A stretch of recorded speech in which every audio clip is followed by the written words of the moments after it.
ఈరోజు ప్రతి ఒక్కరికి కూడా కంటి చూపుకే కానివ్వండి, తెల్ల జుట్టు కూడా నల్లగా మారడానికి, జుట్టు స్ట్రాంగ్గా ఉండడానికి, పెరగడానికి, పొడవుగా, అదేవిధంగా కంటి చూపుకి బాగా ఎంతో మేలు చేసే ఉసిరికాయలతో ఎముకలకి కూడా చాలా బలవర్ధకమైన ఆహారం అని చెప్పొచ్చు.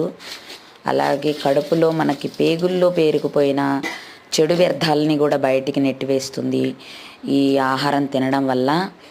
ఎంతోమందికి మేలు చేసేటటువంటి, ప్రతి ఒక్కరికి ఒక కన్న తల్లిలాగా ఉపయోగకరంగా ఉండేటటువంటి ఉసిరికాయతోటి అద్భుతమైన రెసిపీ అండి.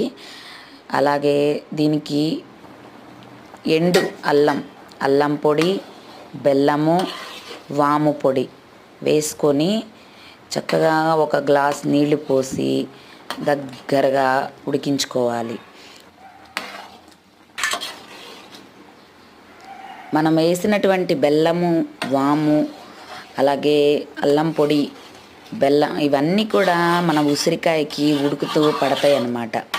బాగా దగ్గరికి వచ్చిన తర్వాత ఉసిరికాయకి పాకమంతా పట్టిన తర్వాత దాన్ని చల్లార్చుకొని ఒక జార్లోకి తీసుకొని డైలీ 1 లేదా 2 ఉసిరికాయలు తింటూ ఆ పాకాన్ని కూడా తాగామనుకోండి, వాము పొడి వేసాం, అల్లం పొడి వేసాం, కంటికి కాదు, జుట్టుకి కాదు, కడుపులో ఉన్న ప్రతి ఒక్క అవయవానికి కూడా ఈ ఉసిరి పాకం అనేది ఎంతగానో ఒక అమృతం అనే చెప్పొచ్చండి.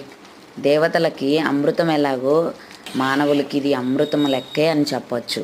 చేసుకోండి, తినండి, ఆరోగ్యాన్ని కాపాడుకోండి. జలుబు, దగ్గు, జ్వరాలు వీటికి కూడా కొంచెం స్వస్తి పలకొచ్చు అన్నమాట. కిడ్నీ వ్యాధులకి కానివ్వండి, గుండె సంబంధిత వ్యాధులకే కానివ్వండి, ఒక రకమైన మెడిసిన్ అని చెప్పొచ్చు. ఎంతో మేలు చేస్తుంది, ఆరోగ్యకరంగా ఉంటుంది. ప్రతి ఒక్కరు తయారు చేసుకొని మా ఇంటి మహారాణి మల్టీ స్కిల్ వ్లాగ్స్ ఛానల్కి సపోర్ట్ చేయండి, సబ్స్క్రైబ్ చేయండి. ఆల్ అనే నోటిఫికేషన్ దగ్గర బెల్ బటన్ దగ్గర క్లిక్ చేయండి. నా వీడియోస్ అందరికీ చేరాలని కోరుకుంటున్నాను. ప్రతి ఒక్కరు షేర్ చేసి, లైక్ చేసి నా వీడియోలు చూస్తే మంచి మంచి వీడియోల కోసం టైం కేటాయించి యూట్యూబ్కి మొత్తం అన్ని వీడియోలు కూడా మంచి మంచి రెసిపీస్ కానివ్వండి, ఇంకా తెలియని విషయాలు చాలా పెడతాను. ఇంకొక విషయం చెప్పడం మర్చిపోయా, నేను దీనిలో దాల్చిన చెక్క కూడా వేసానన్నమాట. ఎందుకంటే స్వీట్ కదండి,